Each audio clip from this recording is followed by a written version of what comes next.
In an unassuming corner of India, in the city of Amritsar in the state of Punjab, there lies a walled garden known as the Jallianwala Bagh.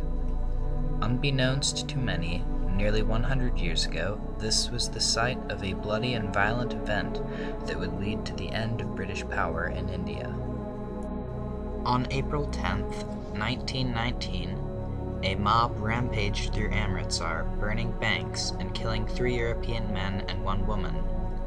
British authorities declared martial law and decreed that as punishment, all Indians who walked past the site of the riot must crawl on their hands and knees. 3 days later, on April 13th, citizens of Amritsar gathered in the Jallianwala Bagh to protest this punishment. Gurkhas, native Indian soldiers, led by British General Reginald Dyer, were instructed to watch over the protesters and subdue any violence that may ensue. Without warning, Dyer ordered his men to fire on the gathering. People panicked and fled, some jumping into a nearby well to escape the gunfire, only to meet their death. Today, this fateful well is known as the Martyrs' Well in memory of these people. After 10 minutes, Dyer's men ceased fire and left the garden. The final casualties of the massacre tallied 379 Indians dead and over 1,500 injured. The Indian National Congress, a rising political coalition at the time, estimated the dead to be near 1,000. This unwarranted attack angered Winston Churchill, so he brought Dyer to trial, where his general status was revoked. Tension had been increasing in Amritsar even before the massacre due to the Rowlatt Act, which allowed the British to arrest suspected anti-government rebels and imprison them without trial for up to 2 years. Word of this suspense had reached Congress leader Mohandas Gandhi, who attempted to travel to Amritsar but was arrested and detained in Bombay by the British. Shortly after, the massacre occurred. Before the massacre, the Indian National Congress was a small coalition of clashing politicians. The massacre greatly angered the Congress, and they united for the common goal of liberating India. They grew more prominent by using satyagraha, a resistance method developed by Gandhi in South Africa. Satyagraha, which means soul force in Sanskrit, was an idea that people could demonstrate without inflicting violence on their oppressors. It involved large demonstrations and civil disobedience.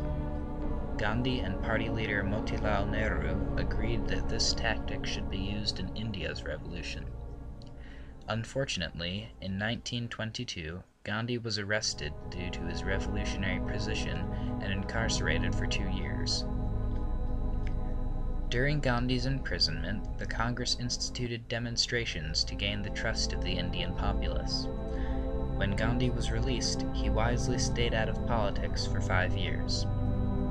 In 1930, he returned to institute the Salt March Satyagraha. The Salt March of 1930 was a protest against the high taxes on salt the British imposed. The protesters, led by Gandhi, raised their flag next to a British salt plant and then illegally withdrew salt from the sea. During the 1930s, encouraged by Gandhi's actions, many Indians partook in these peaceful acts. However, in the next decade, the revolutionary actions grew in violence. In April 1940, a Sikh revolutionary from Amritsar, Udham Singh, assassinated Sir Michael O'Dwyer, the British governor of Punjab at the time of the massacre. When Singh was hanged on the following day, many Indians hailed him as a martyr, but Gandhi was critical of this action. Even so, Gandhi began to believe violence was necessary to remove British power from India. He instituted the final act of civil disobedience, the controversial Quit India movement. This movement was intended to encourage all of India to expel the British in any way possible. The Quit India movement was divided into 3 stages in which tension gradually increased. The first stage involved street riots in which British police officers were hit with their own cudgels. The second stage involved British military school students quelling rural peasant revolts. This led to the final stage of the movement, a general mood of hatred between the two sides until the British withdrew from India in 1947. Motilal Nehru's son, Jawaharlal Nehru, was made Prime Minister. More violence would follow on the part of the conservatives. On January 30th, 1949, a radical, Nathuram Godse, shot and killed Gandhi during prayer. On November 15th of that year, Godse was hanged along with his fellow conspirator, Narayan Apte. The civilians of India used satyagrahas and movements such as the Salt March to unite the Indian people in a resistance some had deemed impossible.